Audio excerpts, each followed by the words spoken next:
Tens of thousands of illegal workers in Saudi Arabia face forcible deportation and imprisonment from today, following the end of an amnesty period extended by the kingdom. Now, Ethiopians make up one of the largest group of illegal laborers in Saudi Arabia, and the deadline had been extended after an appeal by their government. Emmanuel Igunza reports from Addis Ababa. This has been the daily scene at the airport here in the capital, Addis Ababa, over the past few months.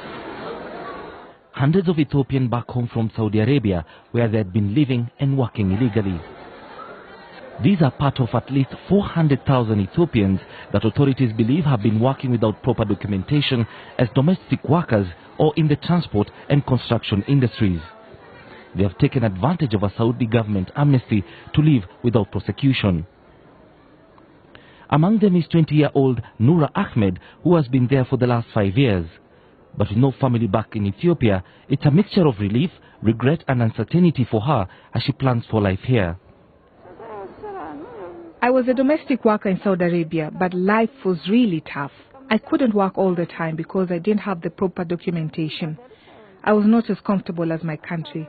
I had no freedom to move around. One can never be in peace there. In March this year, Saudi announced a nationwide campaign to rid the country of illegal workers. It targets more than 1 million people who it says don't have right papers. Those who take up the amnesty offer will avoid penalties and imprisonment and also be allowed to come back to Saudi Arabia if they acquire correct permits.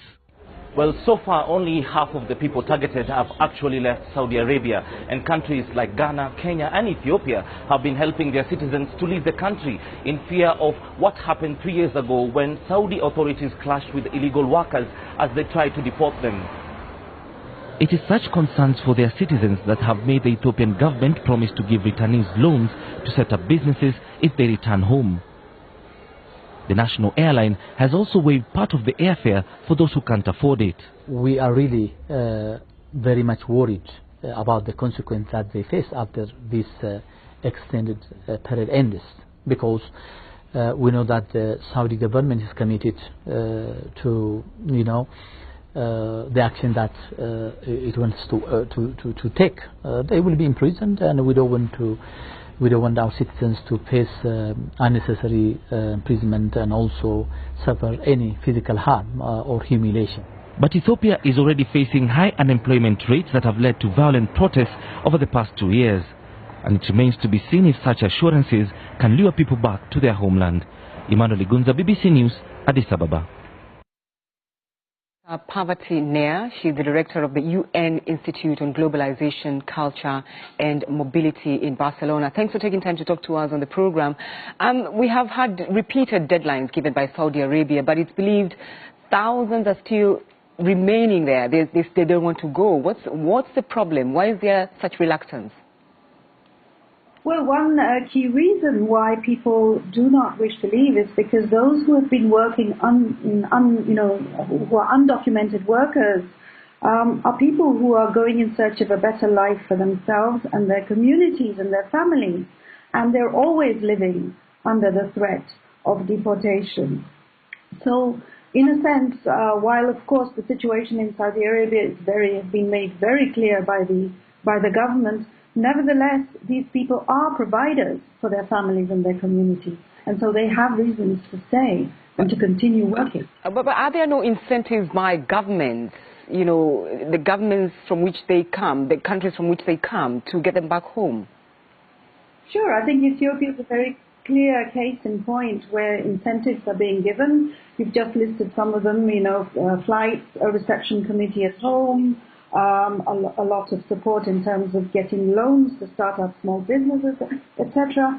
But let's not forget that when we talk about undocumented migrants, we're also talking about people who are workers, contributors, investors, who sacrifice often their own well-being and their safety for the sake of education, for people back home, entrepreneurship, access to skills, and also, they're also great networkers.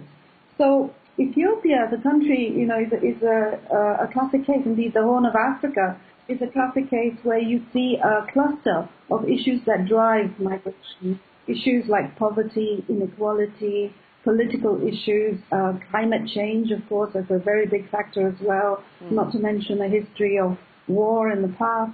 So, and equally, if we look at Saudi Arabia, it's a wealthy country, and regardless of the fact that these people are undocumented, there is obviously a need for, there is a demand for cheap labor in the informal sector, and these people are aware of it.